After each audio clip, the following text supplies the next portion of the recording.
Oh,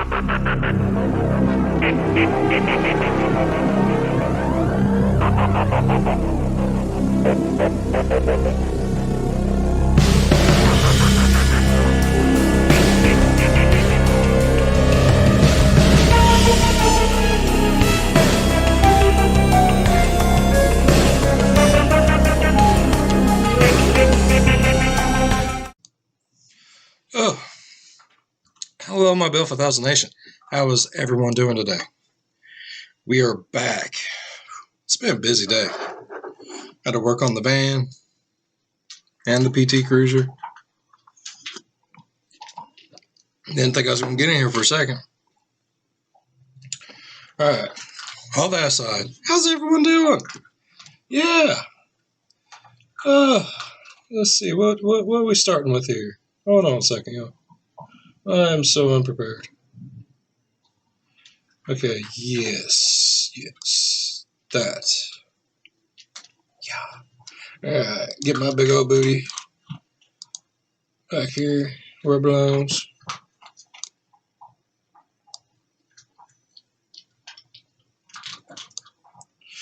Alright. I'm ready now. You guys ready? I hope so. If you are ready, go ahead and turn them lights down low, put on something comfy, cut up with someone special. Let's get spooky. Years ago, I did a somewhat lighthearted video about the creepiest children's drawings. I made jokes about a lot of them, but a few on that list did seem like they might have had some sinister backstories. Over the years, I've gotten a handful of kids' drawings with backstories emailed to me. Today, I'm going to be compiling a few of those. That's not creepy at all. This was the drawing made by a 6-year-old boy in 2012. The picture was found in his room by his older sister Tracy, who sent this to me, who was 14 at the time. That's creepy. In the picture is the family around the dinner table, drawn in a typical 6-year-old skill level. The reason Tracy showed it to her family is because she could recognize all the family members at the dinner table, even the family dog and cat. Who she couldn't recognize. Something wrong with the dog, the man too. Sitting on the floor, kind of. Look at the dog. Something wrong with it. Look at his tongue. Take it back a little bit. Just get better. She showed it to her family. Get she could recognize all the family better members view at the of dinner table, even the family dog and cat. Who she couldn't recognize was the man. The reason Tracy showed it to her family is because man sitting on the. See, look at the dog. Something wrong with that dog. It's possessed. It is possessed. That's all there is to it. Something wrong with it. Floor, kind of behind the table. Tracy said in her emails to me that when she was asking her little brother who that man was, he kept shrugging his shoulders and saying he's not allowed to tell. The man was drawn to be dressed in all black and has reddish brown curly hair, as you can see. Because of her little brother's refusal to explain who that fifth person in the picture was, she showed it to her parents, explaining that he likely had an imaginary friend or was pretending to be seeing ghosts. After the parents confronted the child at dinner, asking who the man in the picture was, the boy made a pouty face and shrugged his shoulders. He did this anytime they asked. I've never seen a ghost with a red mustache. I mean, you've seen that, right?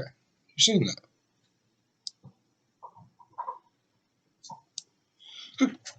that. Stop. Look. Curly red hair. Red mustache. It's the mustachio ghost. Mustachio ghost. It's creepy though. Why is it all in black? Or was pretending to be seeing ghosts. After the parents confronted the child at dinner, asking who the man in the picture was, the boy made a pouty face and shrugged his shoulders. He did this anytime they asked, with the most detailed answer from his mouth being, "I'm not allowed to tell." The parents, specifically the dad, weren't fazed by it, as really a 6-year-old could draw anything and create some kind of crazy story in their head behind it. Tracy would be responsible for... But why is he not allowed to tell? That's what worries me.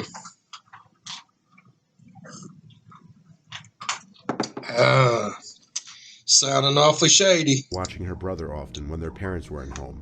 And one day when she was left in charge of watching him, she heard her brother talking to someone in his room.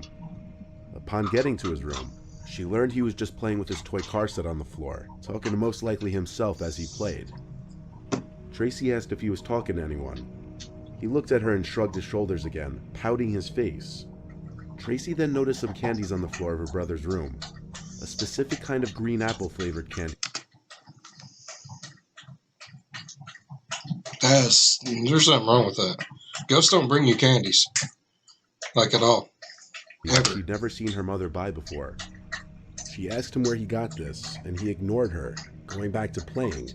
Tracy took the candies, and that angered her brother, yelling, "Give them back." She waited until her parents returned home to ask if either of them had bought the unusual candy.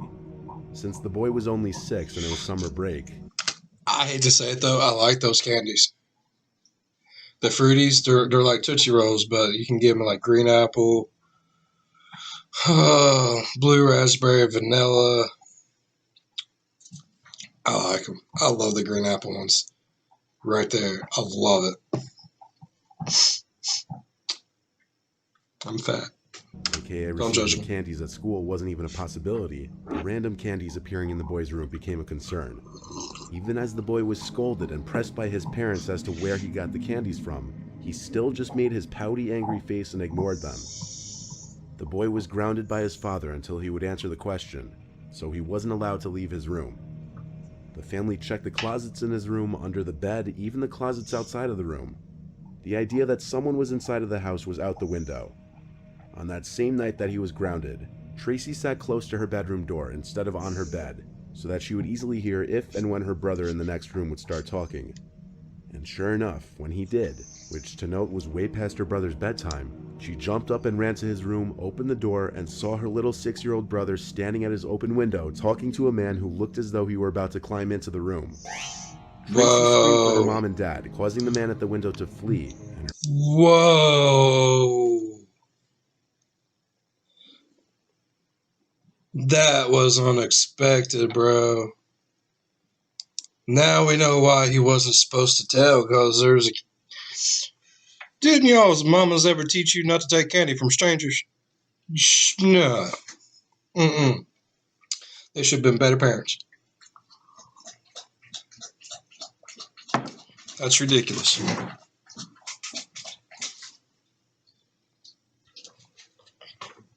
Noisy little turd. If you hear anything in the background, it's the little evil minion. She's in heat. She's being extremely, nice way to put it without being a butt, douchey. She's being really douchey. Love her, but pop her in the nose. Okay, but now we know why he wasn't supposed to tell, because it wasn't a ghost. I mean, demonic possessions are going to be like, boo, go tell your mom. Or, I'm going to kill your family, so don't tell nobody. Here's some candy. Yeah, no. It was some creepy dude trying to get, oh, God. I wonder if he had been in the house.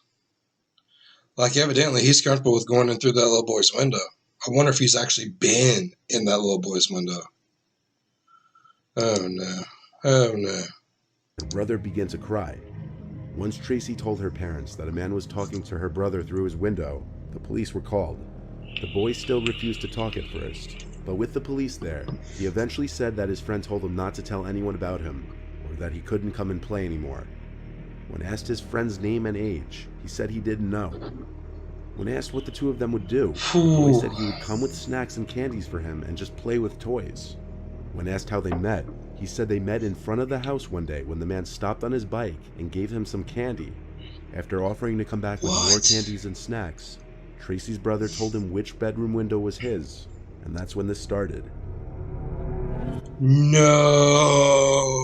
Submitted to me all the way back in 2015. This was sent by a mother of 2 children, a 6-year-old boy and an 8-year-old girl. Almost every night between the hours of 12 and 5 a.m., the boy would come to the parents' bedroom crying that he's scared because someone or something was in his room at the edge of his bed.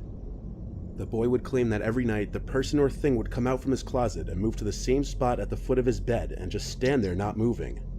The first few times the parents would check the boy's bedroom just to make him feel better. The closet door would always be opened. It's like When some questioned why grudge the closet door was always open when it was supposed to be shut, he would claim that it was because he was telling the truth about the thing in his closet. Every time the parents would show their son that the closet was empty, he...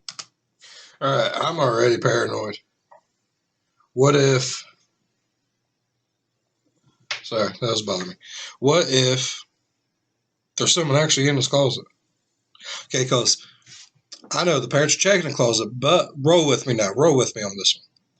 Okay, some closets, like the closet at our old house, in the middle bedroom, it had a way to get up into the attic and a way to get down into the crawl space underneath the house, because we didn't have a full basement in the house in any way, shape, or form. So you literally went through like this hole in the floor. You pulled up the wood and you went underneath there, and you had a crawl space to get to all your pipes and all that good stuff. And then in the same closet, there was a way to get into the attic. You just pushed it over and you pulled out the little ladder thing and you went up there. I mean, it wasn't like the pull down ones that you have now where you pull it down, the ladder unfolds. I mean, you literally slid this piece of wood thing over, you grab this metal ladder thing, and just it draped down like you're on a pirate ship or something. What if there's someone living under the house or in the attic? Look, the first one's got paranoid now, y'all. I ain't gonna lie. go back to sleep. I don't like it. Their I don't like 8-year-old none of daughter never had any similar issues to this. For a few Because maybe she doesn't have the way to get into the attic or the basement in her closet. Same. nights, the parents would let him start sleeping in their room on the floor with a blanket. Good puppy. Eventually, though, after this had been going on for too long, the parents decided to humor him one more time and asked him to draw what the thing at the foot of his bed looked like. His drawing sent chills down his parents' spines. Okay, I have a question. In the drawing was some Does that or does that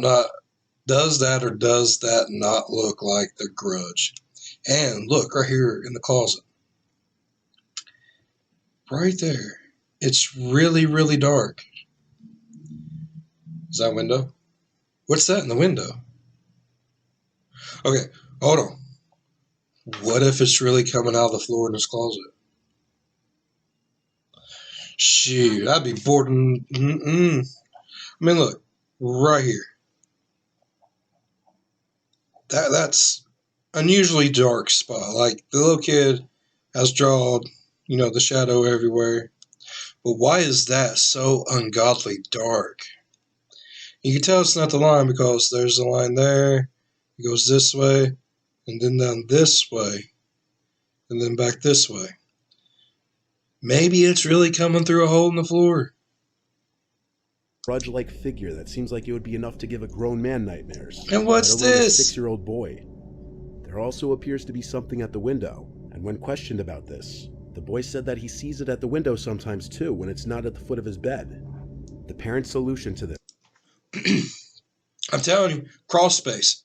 Gotta be, because it is outside his window. I guarantee you there's a way to get under the house from the outside too. Bet it goes through that like little door entrance way or whatever you got to go underneath your house, because you don't know what I'm talking about. Some houses have it on the outside, you got a little lock off.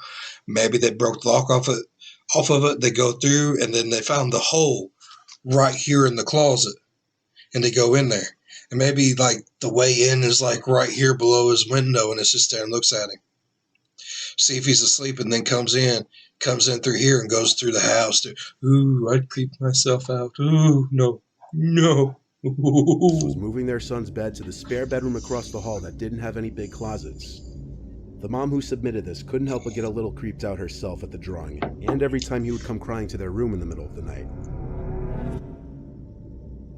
This third and last one is a little different in that it's a mix of drawings and writing, and there's 3 different pages of it. This was found by the new babysitter of an 11-year-old boy named Rocco in Ottawa, Canada. The babysitter, who I'll refer to as Alyssa, was needed while the parents of Rocco were away for a week. According to Alyssa, Rocco was very quiet and kept to himself most of the time. He would stay in his room for a majority of the day, and would only come out to get food from the fridge or to go downstairs to play video games. Most Alyssa kids. tried to befriend the child the first day, but eventually gave up after realizing Rocco either didn't like her or was just a very unfriendly, creepy kid in general. Probably Alyssa both. would spend the majority of her shifts doing schoolwork and watching movies. She knew Rocco had an obsession with guns because of the amount of toy guns he had. They would lay across the house in varying rooms, ranging from Nerf guns to airsoft guns to varying types of toy guns. Alyssa had never been in Rocco's room yet, though, but one night when Alyssa was having trouble sleeping, she heard Rocco sneak into her designated bedroom and was just standing by the doorway. She sat up in her bed and asked Rocco if something wrong.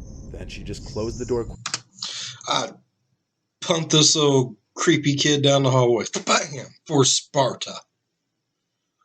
Wouldn't do it again. Guarantee. No, screw that. No. Quickly, and she heard him running back to his room. The next day, Alyssa went into Rocco's room for the first I'd time. nail his door shut. Rocco wasn't in there and the light With was him off. in it. This meant he was in the basement playing video games, as those were the only two rooms he'd ever be in, according to Alyssa. He didn't even seem to seek hanging out with friends. Sprawled out on Rocco's floor were a bunch of papers. The first piece of paper that caught her attention was this drawing of a handgun. It wasn't anything Pretty good really drawing, though. alarming. It just further demonstrated his fixation on guns.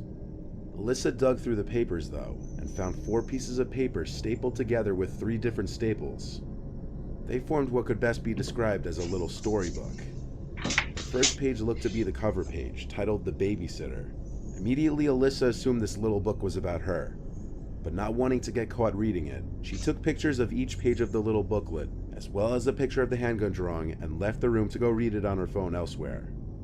These were the pictures she had taken. This was the second page. Rocco wrote on it, "It was a regular day in the house, when Mom and Dad brought over the babysitter for the first time. There's something about her that I hate. I think it's how ugly she is. She's a huge nerd. I don't want her in the house.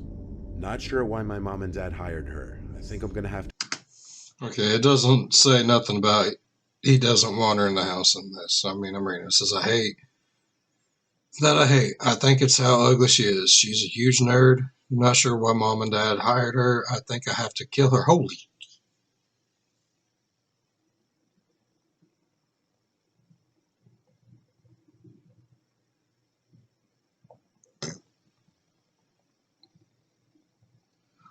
There's something wrong with Rocco. To kill her. The drawing on the page is what's supposed to be Alyssa sitting on the couch on her phone, and Rocco spying on her through the doorway. This was the next page. It's day 3 and she's still here. You want to know the really weird thing is? Hold on. Let's see here. Let's take this back just a little bit. Okay, look right here. I guess that's mom and dad together right there. Why is he so far away? And look, it looks like he's got horns. Whoa. Something wrong with this little boy. Just saying. This was the next page. It's day 3 and she's still here. Parents think I'm a baby or something that needs an annoying, ugly babysitter that eats all our food and drinks. In this drawing, Rocco appears to be grabbing a kitchen knife while Alyssa's in the fridge. The child's disdain for his babysitter. Why is she going for the butter? Apparent in a disturbing manner. Maybe it's nothing bad. Maybe he's just getting her a knife for the butter that she's grabbing. And he's angry that she's just sitting down eating butter.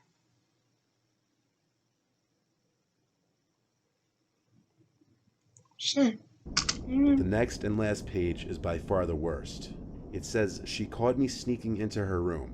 I have to be quieter next time."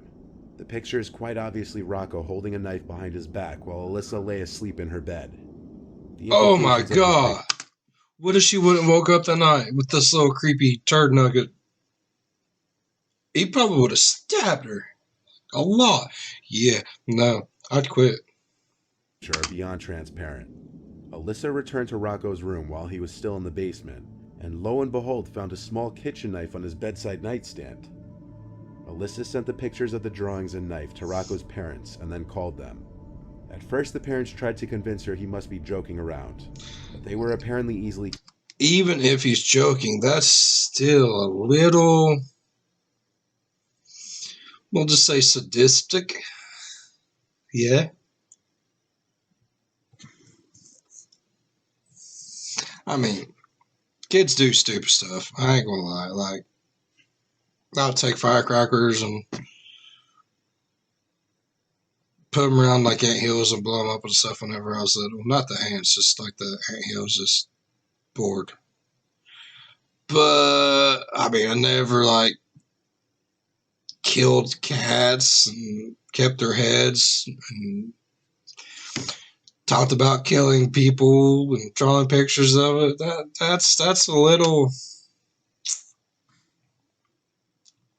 I don't want to say it's a little extreme, but it's a little extreme.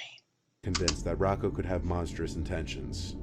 He had Rocco's grandmother take over that same day. She gonna die too? Alyssa left the house never informing the police or any other authorities. She accepted her payment for the 2 weeks that night, and she accepted the parents' I would have took those pictures to the school counselor, and I've been like, bro, you don't even know. apologies, but not without recommending that they take their son to get some serious help. Yeah, boy needs help. Plain and simple. Plain and simple. Alright. Alright. 3 true scary wedding horror stories. 3 true scary wedding horror stories. Yeah, I read that right.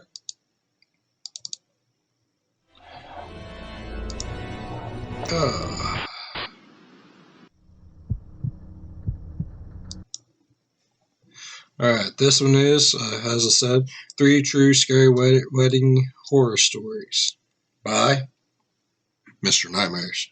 Well, Mr. Nightmare, sorry. I don't know why I always want to put an S on that. I really don't. My wife and I got married in the Church of the Little Flower in Coral Gables, Florida in 2017.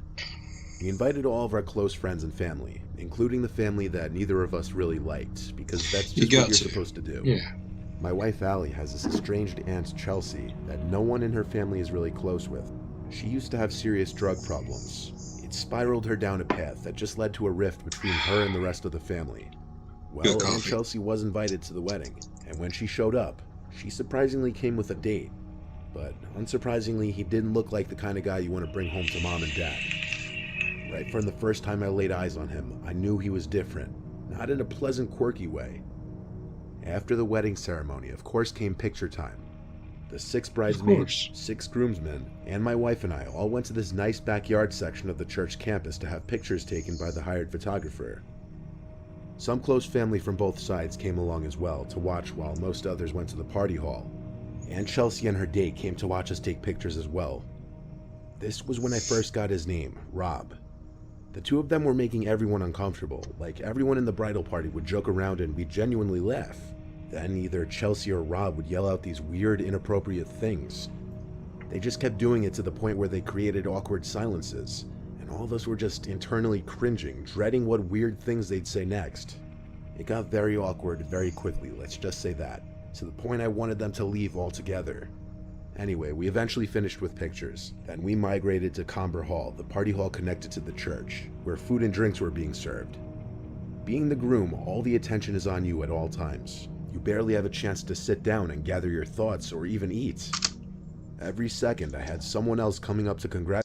I'm sorry, but I'm pretty sure all eyes are on the bride. I'm 95% sure of that. Yeah, I'm 100% sure on that. No one cares about the groom in this situation. Sorry, fellas. That's true. It's all about the bride. It is. Me, and eventually that person was Rob. He shook my hand again, his breath terrible, and his arms scarred up. He wasn't wearing a long-sleeved shirt, rather a stained gray polo. He seemed like a filthy person all around.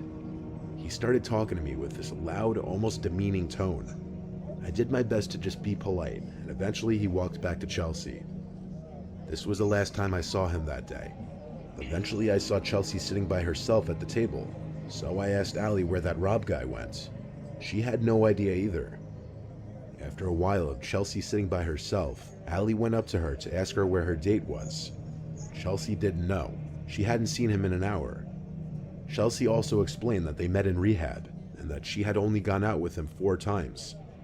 Allie grew concerned with this man being here after hearing this. We asked our parents and some close family to look around for the man, to confirm if he was still there or not. I wouldn't It was trust so it. concerning news when one of my relatives said that some of the gifts in the room where the gifts were being stored were missing. We immediately attributed this to Rob, and had an employee ask over the microphone for everybody to keep an eye out for Rob. Chelsea wanted to call his cell, but she couldn't find her phone. This put a slight damper on things. You probably stole the presents and your phone. God only knows what else he was going to steal. But we didn't let it ruin our wedding day. Our parents called the police and dealt with them on the side, with the help of Chelsea giving information about Rob. After the wedding reception, a few close friends came back to our hotel room for a little after party of sorts. Chelsea had texted Allie asking for our home address, because she had to drop off her gift that she forgot to give. Allie responded, What kind of and after our party? good time was interrupted by a Is distressing that? phone call from Chelsea's phone number. Allie turned off the music and put it on speakerphone. There was a male's breathing on the other end, like horror movie shit, like he was trying to creep us out. Allie kept asking where Chelsea was, to no avail. Eventually the person on the other end hung up. Allie called her grandma, who was the only one close enough with Chelsea to know where she would be, and she confirmed that Chelsea was staying with her for the night. Chelsea got on the phone and said she lost her phone at the wedding, and she didn't know her Apple ID or password, therefore she couldn't even track it with Find My iPhone. Rob. Our best guess was that it was that Rob guy. We were now concerned that he knew our address and that we weren't home. We were too drunk to go home, so we asked my dad to stay there for the night and watch the house. He gladly did so. And the next morning, we woke up to texts and missed calls from my dad. He said someone kept tapping on different windows to the house, as if to be messing with him. He called the police, but they didn't find anyone. That same day, we went to the police station to see what could be done about pursuing Rob, who we suspected was the one. Not a thing unless you got proof, bro. That's the crappy thing about it. Even if you know for sure 1% someone did it, you have to have some sort of physical proof. It's boo. Behind all of this. But without video cameras catching the thief in Comber Hall, and given that Chelsea's phone had been turned off or destroyed, there was little to nothing the police could do. Chelsea told us that she and Rob had gotten into a verbal argument, and that he blamed us for whatever she was saying. He thought we didn't like him, and in his words, we sabotaged him. This just further led us to believe he was responsible for that weird phone call and coming to our house in an attempt to scare or harass us. We never saw or heard from that Rob guy again, and we have only started to further distance ourselves from Chelsea after that. Yeah, screw you, Chelsea. Freaking Rob. I had a pretty low-key beach wedding, mostly just family and friends. My wife, who I'll just call Trisha, invited more people than me for sure. She even invited her ex-boyfriend Kyle. I didn't know exactly how I felt about that at the time, but I acted accepting and fine with it because I knew they remained close friends. There were about 75 people at the wedding ceremony, including Kyle. I didn't pay it much mind the day of the wedding because it was such a big day and my mind was obviously racing. Kyle was friendly to me, but throughout the wedding reception, I noticed Kyle would constantly be talking to Trisha, and when he wasn't talking to her, he'd be looking in her general direction. I mean, Trisha and I were married now. It's not like he had any shot at all. So at the time, I started to think maybe I Sometimes, bro, that don't matter. was just being a little too paranoid, even if it was slightly annoying. Kyle came alone to the wedding though, which I thought was just a tad weird that he didn't bring a date. My wife and I stayed in a fancy waterfront hotel that night, and the next day we went back home. Because he wanted your new old lady to know that he was single and available. And he still wanted to be there because that shows that he's always going to be there. Yeah.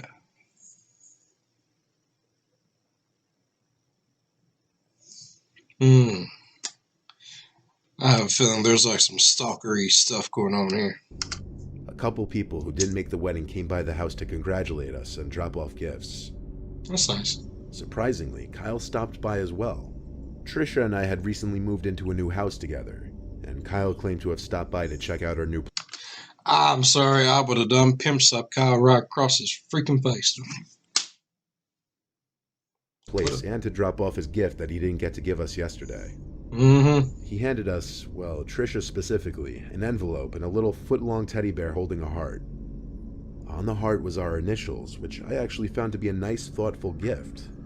That's We sweet. gave Kyle a tour of the house and he stayed for a beer, but after that he said he'd better get going and congratulated us once more before leaving. Inside the envelope was a card containing $100. As nice as I thought the gifts were, I still believed he had some serious feelings for Trisha, and I asked her to ease back on the friendship a bit. She couldn't see what I saw, though, apparently. Oh, no, She of swore course up and not. down that they were just very close friends and Yeah. that there were no feelings left on either side. Trisha put the teddy bear next to some of the other gifts on her dressers. While my wife and I were in bed together having a romantic moment, I stopped her when I heard this weird noise. I couldn't put my finger on what it was, but it sounded like a small electrical component. I looked around for my...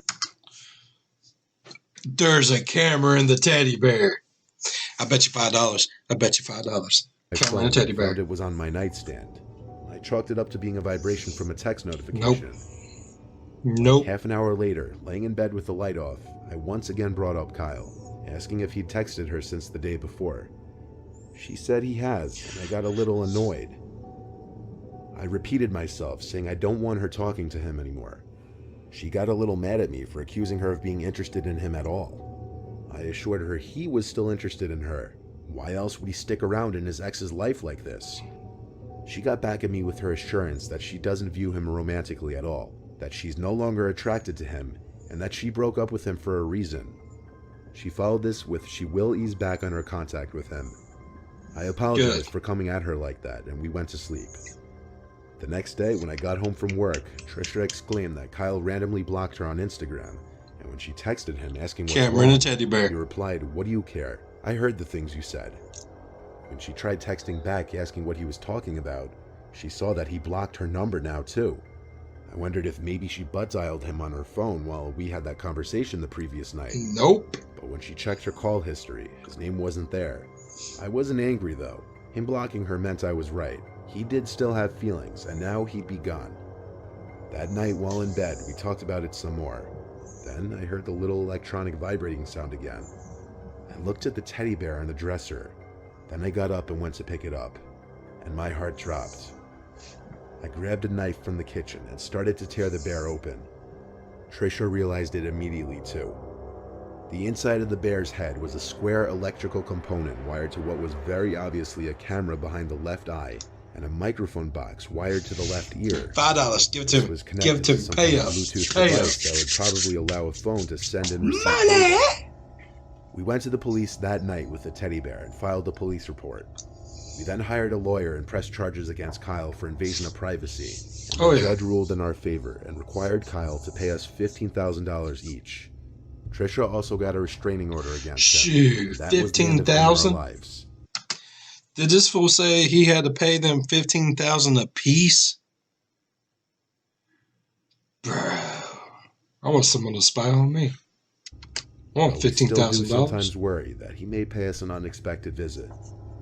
If he was crazy enough to wire a teddy bear to spy on us and possibly watch us in bed together, who knows how far someone like that is capable Watching what they do in bed together is the ooh. of going. Bum, bum, bum. Oh God, story number 3. I live in a safe town, the kind of town that you can leave your car doors unlocked. Hell, you can usually get away with leaving the doors to your house unlocked. The crime rate is very low, and I live on a dead-end block. I had just gotten home from work around 8 p.m. after a 12-hour shift and was preparing a late dinner when the phone rang. The second I picked up, I heard the sound of the person on the other end hanging up. I don't know if this has any correlation with what's to come, but if it does, that's even more horrifying. On nights where I get home late, especially after 12-hour shifts, Usually I'll just cook, eat, clean up, take a shower, then lay in bed watching TV for an hour before going to sleep. This was one of those nights. I was physically and mentally exhausted, which led me to making what I learned that night was a serious mistake. I was laying in bed watching The Sopranos for my third run. Sometimes I'll drift off to sleep with the TV still on when I'm just completely beat, and that's exactly what happened this night. I woke up to the TV still playing The Sopranos. I had slept through 2 episodes. I felt around the bed for the remote and turned it off. In the now freshly silent room, I was able to hear little creaks in the wood under the carpet. I felt adrenaline kick in as I looked across the dark room, and I felt I could vaguely see the shape of a very wide figure. As I aimed the remote at the TV to turn it back on to light up the room, before the TV was even on, I started choking on my own spit as I tried to say, "Please leave." The TV came back on, and the room lit up a tint of blue, revealing her. This woman in a wedding dress, looking at me, with the veil covering her face. La Llorona! Oh my god! I tried No! to scream at first, but nothing came out of my mouth because I was just in pure shock. I sat up, pressed against the headboard of my bed, frozen. That's the best way I can describe what I was doing in that moment. The woman in the dress, whose face I could barely see, walked over to the bed, whispering, "Where is my groom?" over and over, but each time she said it, she got louder. Her whisper quickly turned to a yell, and she grabbed the edge of my mattress and started shaking it. I screamed back at her to leave me alone. Then I got off the bed, pushed her, and ran to the bathroom across the hall and locked the door. I would have drop kicked her. No. Nope. She followed me, trying to open the door, banging on it and Right out repeating the the door. words, "Where's my groom?" I yelled at her I'm calling the cops, and luckily I had my cell phone on me. The woman was crying now on the other side of the door, still knocking and banging. The last thing I heard her say was, "I have to get to my wedding." I heard her stomp down my stairs, screaming and crying. Then I heard the front door slam shut. I was on the phone with There's something seriously wrong with people nowadays. I'm telling you. 911. Good I explained what God. just happened. I checked the living room and she was gone. I stepped outside to see if I could see which way she ran, but she was out of sight. A police officer showed up shortly, and I described her as some larger woman in a white wedding dress and veil. How she was screaming, "Where's my groom?" and "I have to get to my wedding." I couldn't help with the direction she ran to. It was either down the only direction the street goes, or the woods to the right. Because of my exhaustion after my 12-hour shift, I had forgotten to simply lock my door, something I honestly never even thought was a problem in my neighborhood. But this just goes It to show is that now. even the best of neighborhoods, you're not always safe from crazy people out there. I think this woman was off her rocker and belonged in a mental asylum, and I hope police or somebody found her roaming the streets that night and brought her somewhere to get her help. Oh god. She was off her. She was tripping, bruh. Oh god. Wonder where that one was going. I was beginning to wonder.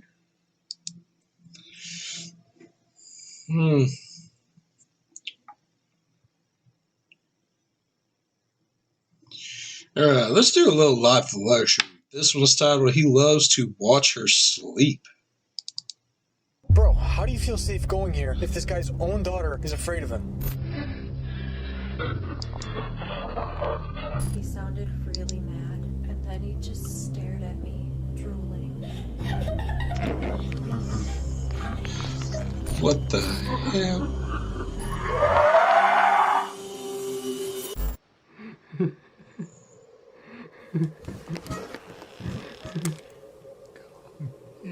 Bailey, is that you?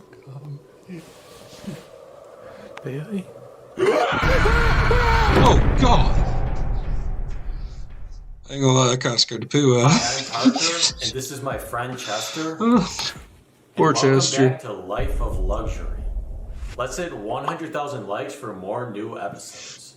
So for this episode, we received an email from an 18-year-old girl named Bailey who recently returned home from college to discover her whole family gone except for her dad, Stanley. Bailey says that there's something different with her dad. He appears to have been in some sort of accident, and he's too confused to explain where her mom and her little sister went. He's also been trying to get into her room at night, so she's been keeping her door locked. Bailey says that she loves her dad, but now he's so different that she's too afraid to spend another night with him alone. She sent us this video for proof.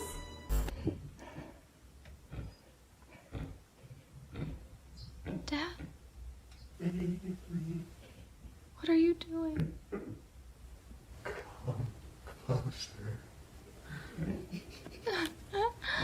So tonight we've decided to go to Bailey's house. No, bro. With her dad when she's not watching. But first, a quick word from our sponsor. Come on. Loser. Oh, I was loose! Chester, what's going on? Yo, is everything okay? Dude, I'm fine. I'm just sick of playing these old, boring games. Dude, if you need a new game to play, just download Raid Shadow Legends. Raid Shadow Legends? What's that? Raid Shadow Legends is one of the biggest mobile games right now that everyone is playing. In this game, you literally save the world by slaying dragons, exploring dungeons, and I know we don't usually watch this part, but hold on. this guy. Sheesh, that last one was scary. Raid released a ton of new content this month, like 11 new champions, 5 Oh, new no. levels for every dungeon, Oh, okay, there's more. 200 brand new missions you can complete to win a legendary champion. I'm sorry. You're right, man. This game is awesome. Click the link in the description to download Raid Shadow Legends.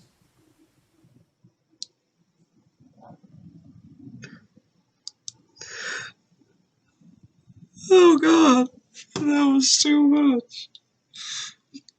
Click the link. Watch Straight Shadow. Oh. Bro, how do you feel safe going here if this guy's own daughter is afraid of him? Yeah, dude, I never said I felt safe. All we know is that her dad was in an accident. Well, her dad's accident's none of our business. We're not doctors. Dude, just try to have some empathy. He's got a For all point. we know, this guy could, be in a lot of pain. Well, let's just keep driving so we can talk to Bailey, okay? You gotta relax. Okay.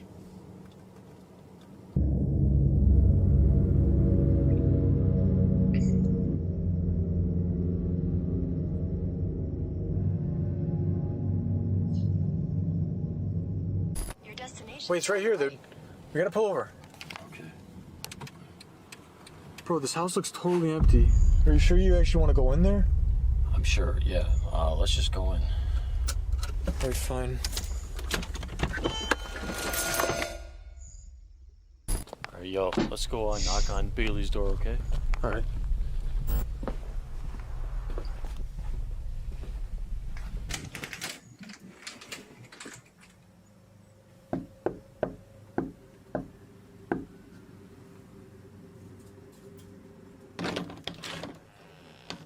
Hi. Are you Bailey? Yeah. You emailed us about your dad? Is it cool if we come in and talk? Okay. You have to be quiet. My dad's sleeping. Okay. Come on. Let's go inside. Thanks.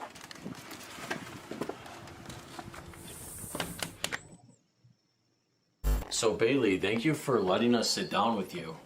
So can you tell us about everything that's been going on? Yeah, so a little over. Does anyone else notice that they always seem surprised that these two show up when they know that they're coming?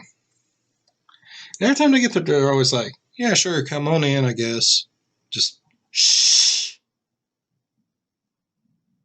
A week ago, I came home from college, and I was expecting to see my whole family. You know, my mom and my little sister and my dad. When I came home, I realized my mom and sister were gone. So your dad was the only one from your family here? Yeah, and when I first got home, I walked in and there was this weird note on the counter. I guess it was supposed to be from my mom. What? Can we see the note? What did it say? Yeah, I actually kept it. Give me a second. Okay.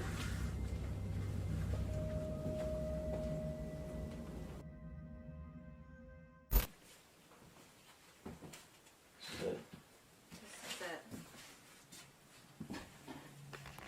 See that?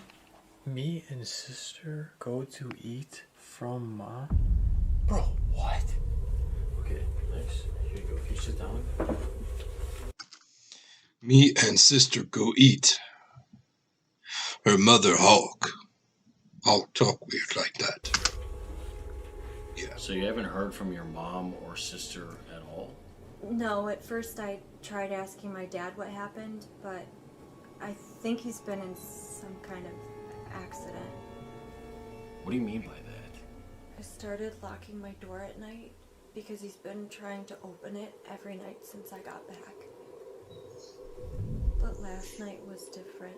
He sounded really mad and broke the lock open. And then he just stared at me in my doorway, drooling. What? I thought What? he was going to... Never mind. Eat you.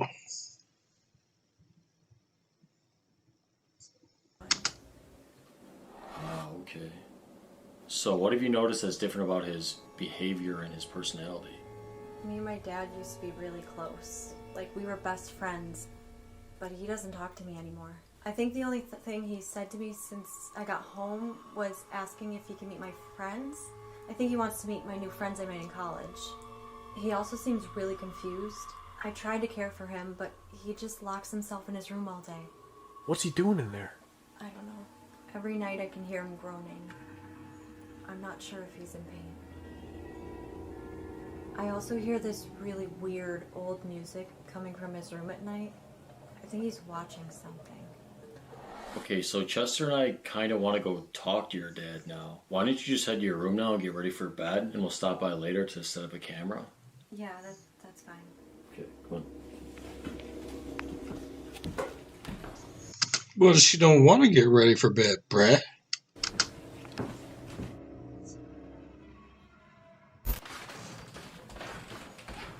Dude, wait. I don't think we should talk to this guy. Why? He could be, like, mentally unstable.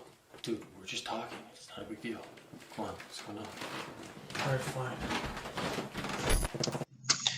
Did this used to be like an old hotel or something? Because there's numbers on all the doors. Or maybe like a B&E. B&E? B&B? B&B? Bed and breakfast? Yeah, B&B. Sorry. It's B&E. Breaking and entering. B&B.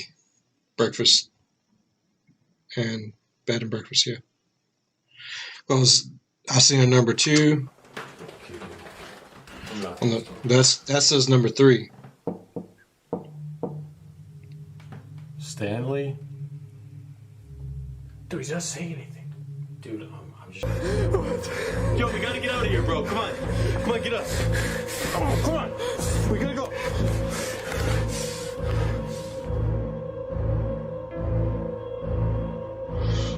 They're not going to look for Bailey? We went home and immediately contacted Bailey's friends/family to see if anyone had heard from her.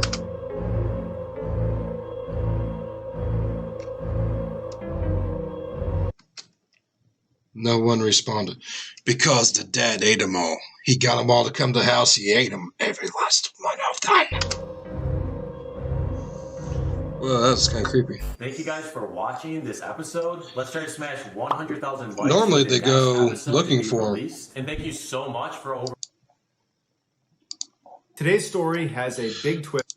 Alright, so we're going to end this one off like we do any other one. This is Mr. Bowden. And it is titled Don't go hiking in Japan's bamboo valley.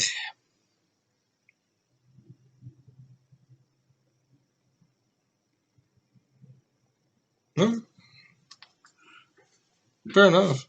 I mean, I'll probably never go to Japan, let alone go there to go hiking. But okay.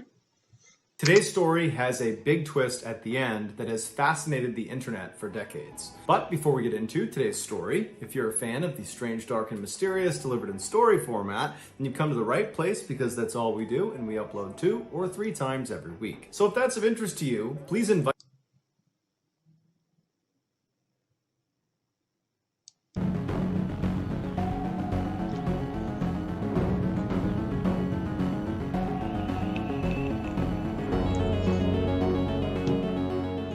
Japan is comprised of 4 major islands. The northernmost island is called Hokkaido, and on Hokkaido there is this beautiful national park called Daisetsuzan that is nicknamed the Playground of the Gods, because the park is basically all these huge mountains that stretch up into the clouds. The tallest mountain inside of this park is Mount Asa Hidake, which reaches an elevation over 7,500 feet, and it is a very popular hiking It's destination. pretty, though. The trail that brings you to the summit of Mount Asa Hidake is considered relatively straightforward. It's pretty much just a straight line.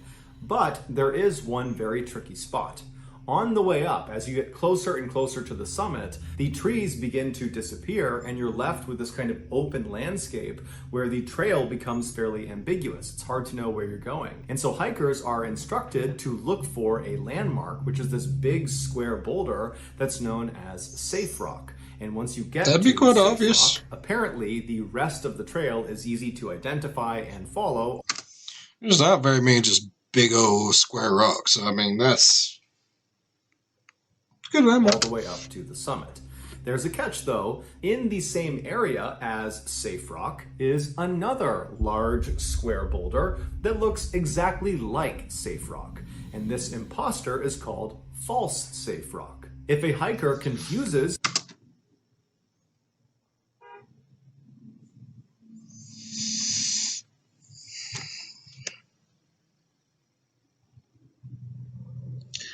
Okay.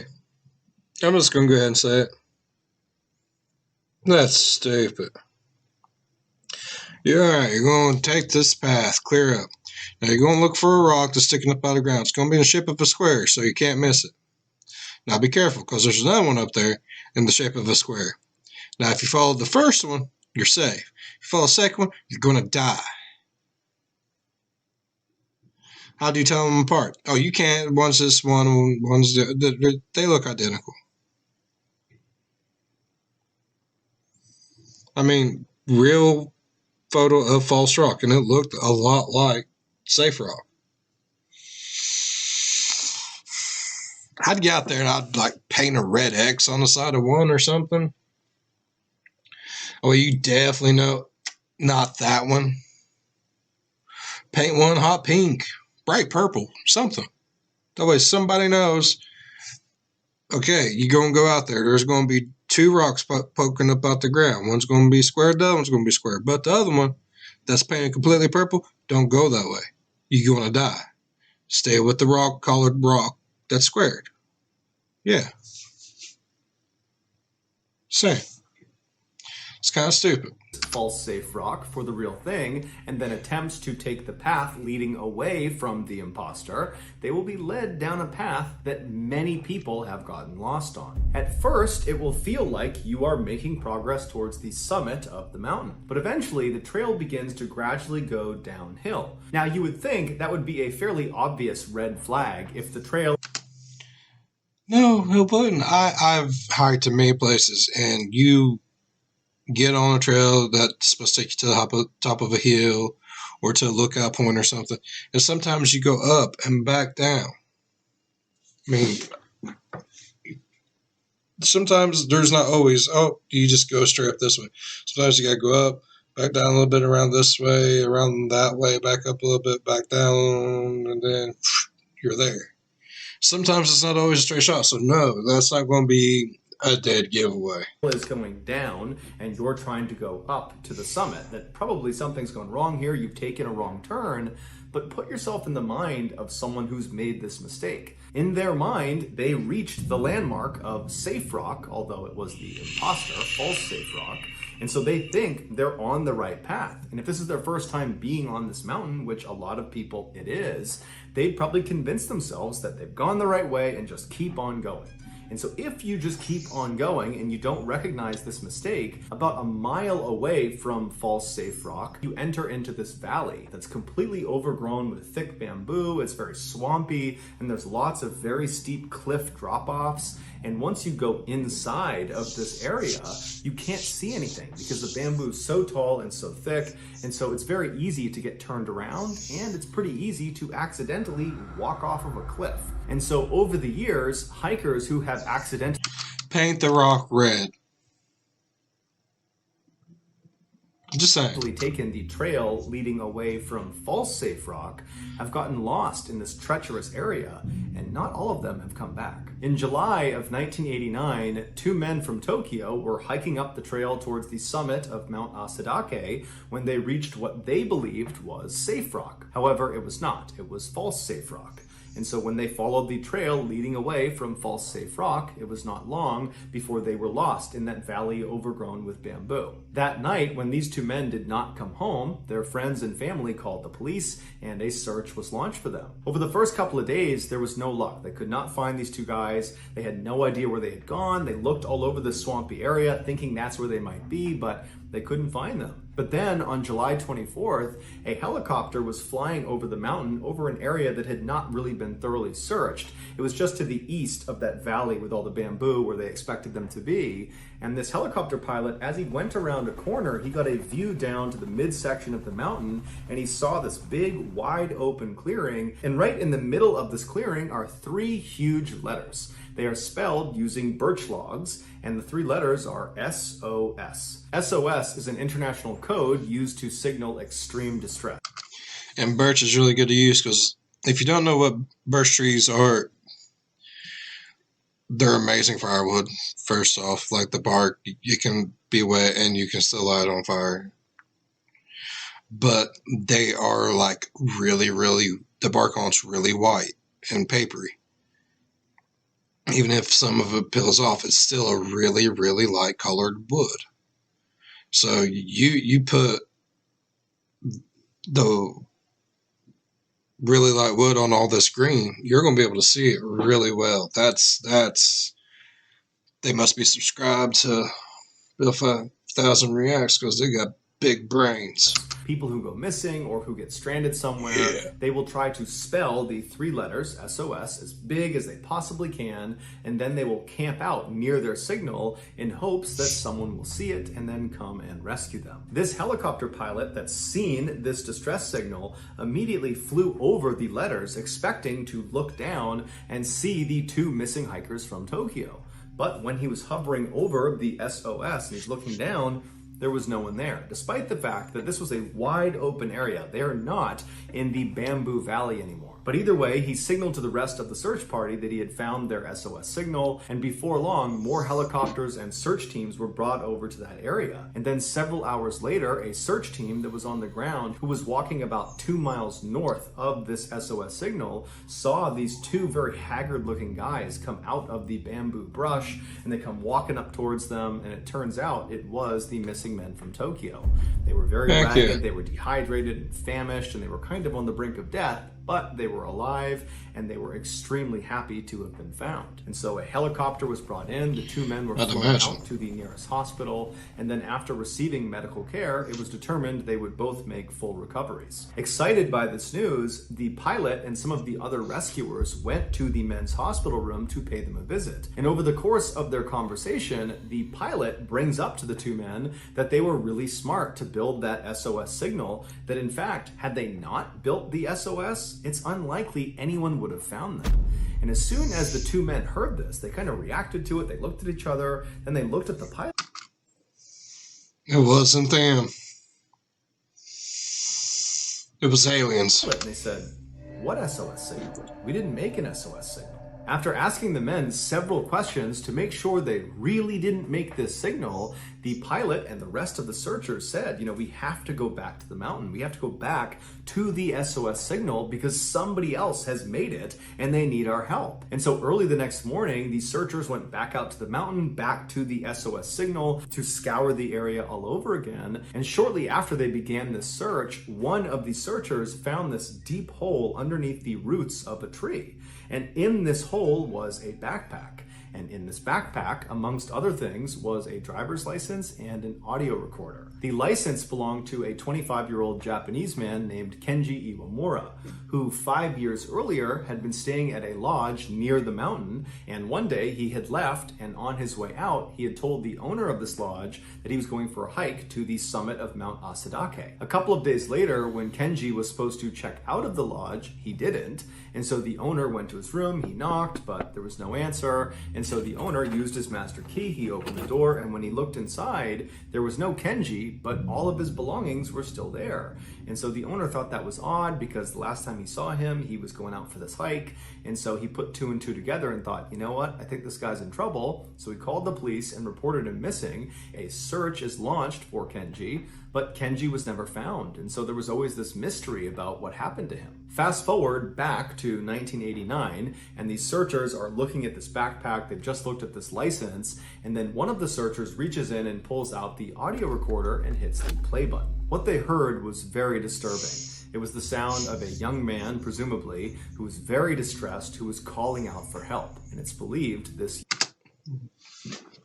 What do you mean by presumably? Was it not a young man? Was it not Kenji? I need to know, man, Mr. Balin. In Japanese, he very slowly and deliberately says, I'm stuck on a cliff, I can't move, SOS, please help me. I'm at the spot where I first saw the helicopter, but the bamboo is too thick, I can't move, please lift me up out of here, SOS. Here is a clip of the actual recording.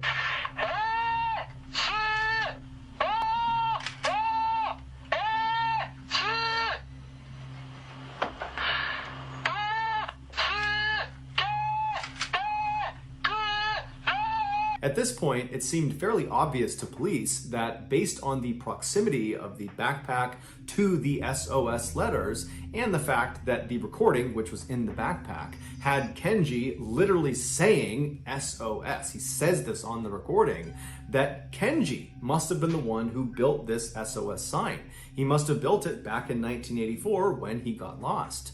And so now that the police believed they had solved the mystery of who built the SOS sign, they now needed to figure out where this person went. Where was Kenji? And so over the next several hours, searchers continued to look around the immediate area of where this backpack was found, and soon they would discover something that, according to police, solved this 5-year-old mystery. They figured out what happened to Kenji. Now, there is no official police narrative, at least not online, that explains step by step what happened to Kenji. So what I'm about to share with you is what I was able to deduce from all of the official reporting that I could find online. In 1984, Kenji left his lodge and headed for the summit of Mount Asahidake, and on the way up, he most likely mistook the false safe rock for the safe rock, and just like the two men from Tokyo would do 5 years later, Kenji went down the wrong path and got lost in that valley. They need to paint this rock. I'm just saying. Kenji stopped trying to find his way back to the trail and instead tried to just go down the mountain.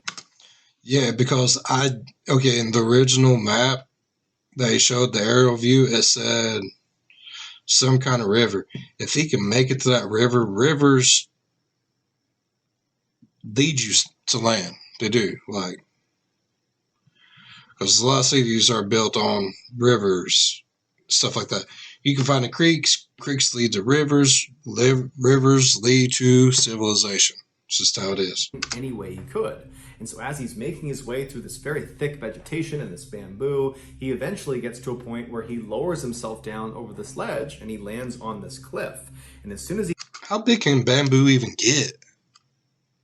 If anyone out there knows, put down in the comments.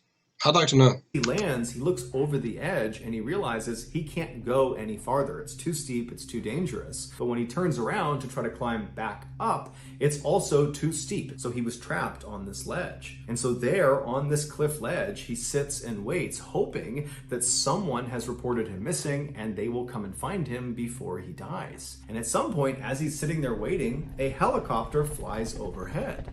And Kenji most likely was elated. He probably believed they saw him and he thought he was going to get rescued, but the helicopter would eventually just fly away, giving no indication of whether they had actually seen Kenji. And so for what must have been at least a couple of days, Kenji sat on this ledge expecting this helicopter to come back, but over time he gradually came to the conclusion that that helicopter had probably not seen him and they were not coming back. There was no rescue party inbound for him. And so it was around that time, as he's having this horrible realization, that he pulls out that audio recorder and he records that very eerie and distressing message where he's calling out for help and saying that he's stuck on this ledge. And then after he was done, at some point, Kenji came to the conclusion that his best chance at survival was not waiting for some helicopter to potentially come back, because at this point that seemed really unlikely.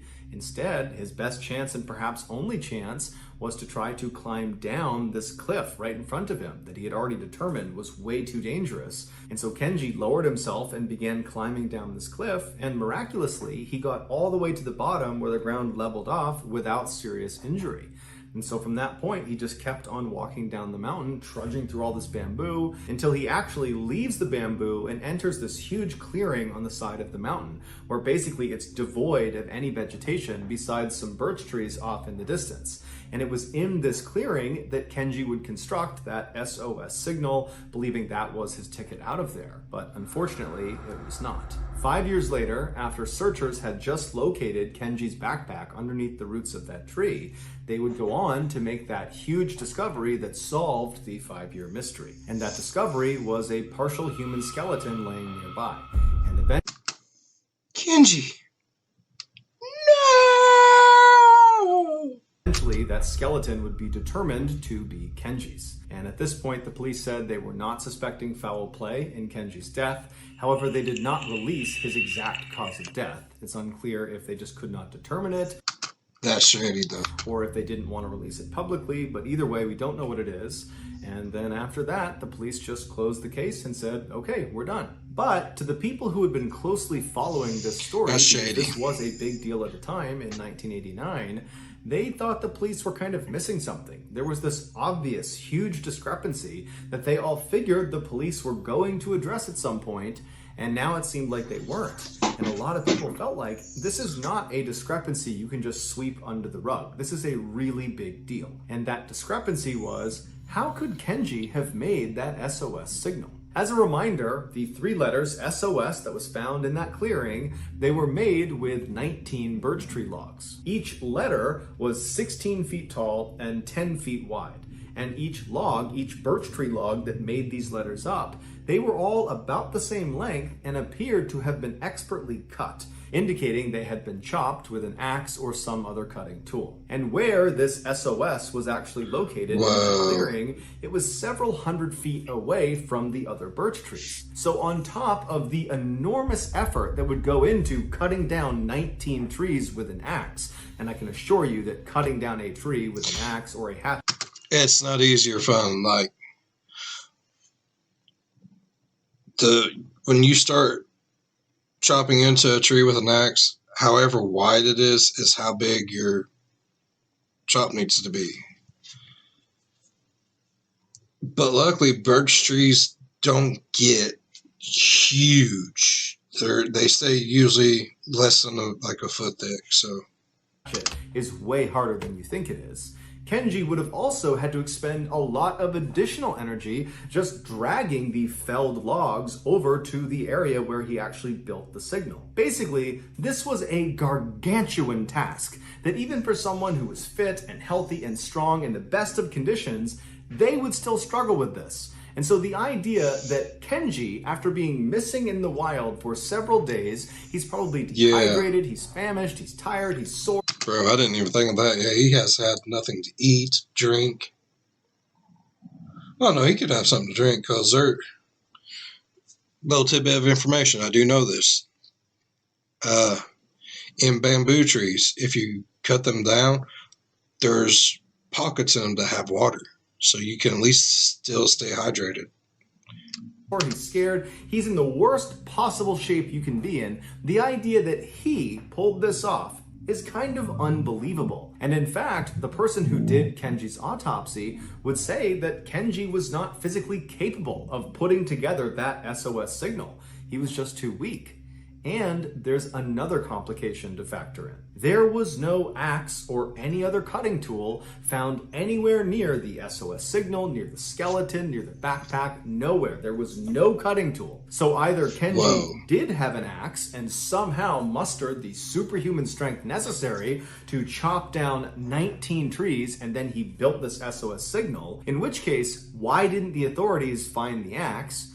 Or Kenji did not have an axe, in which case, why were there 19 perfectly cut birch logs just laying around in an area that virtually no one went intentionally? When the police just would not answer these simple questions That's a good question. about the axe, people began coming up with their own theories as to what happened. The most prominent theory was that Kenji was not actually alone. This would explain how he went about building that SOS signal. He had help. And it would also explain why Kenji's family, when they heard that audio recording for the first time, they said, that doesn't sound like our son. And so according to this additional person theory, that recording wasn't of Kenji. It was of this other person, this additional person. People who subscribe to this theory also point out that originally the skeleton was not classified as belonging to Kenji. It was classified as belonging to some unknown female with type O blood. The media and the public went crazy at this revelation, and very quickly the police were being hit with lots of questions about this development, which they had no idea what to say about it. And so they looked kind of bad in the media. They didn't have very many answers. They didn't have any leads. The pressure was building. And then all of a sudden the police say, oh, we looked at the bones again, and it turns out they were not type O blood female. They were actually type A blood male, which conveniently is the same sex and blood type as Kenji. Some say this was a pure fabrication by police to very conveniently tie up all the loose ends of a case they were doing a very bad job solving. That's shifty. In reality, those were not Kenji's bones. Kenji's still somewhere out there. We haven't found him yet. And those bones belong to some unknown female with type O blood. And she was the additional person. But the reality is, even if this additional person theory is plausible, it's highly unlikely it will ever be looked at seriously by authorities, because at this point, the case is considered closed. So as of now, the only thing we can all say with certainty is that an SOS sign on the side of this mountain saved the lives of 2 men from Tokyo in 1989. But exactly who the sign builder or builders were, and then what happened to them, still remains a mystery for many people. So that's going to do it, guys. If you found the secret... Whoa. See, I love Mr. Ball. He comes through. He does. That's crazy, though. Poor Kenji. I mean, is there no way to figure out if someone might have been with him? Well, probably not. It's probably been years.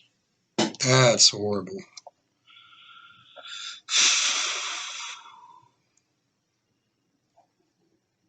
That's horrible.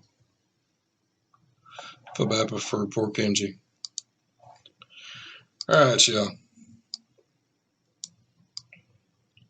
Boom. Back center stage, bruh.